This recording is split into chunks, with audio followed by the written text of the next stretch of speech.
Hi everyone! In this video, we will show you how to add your invoices on Expensya. Go to the Invoices panel. Click on Plus Invoice. You will have three options to do so.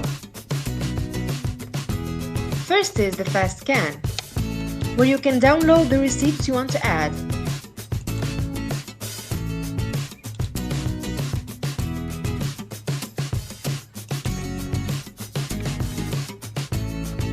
As soon as the invoice is marked as to validate, you can open it and verify that your information had been automatically detected, such as the date, the category, the payment instrument, the price, the VAT, etc.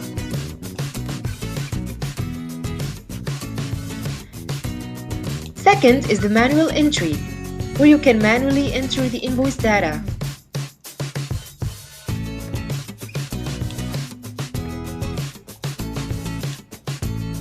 Finally, the email processing allows you to forward your invoices received on email to expenses@expensya.com.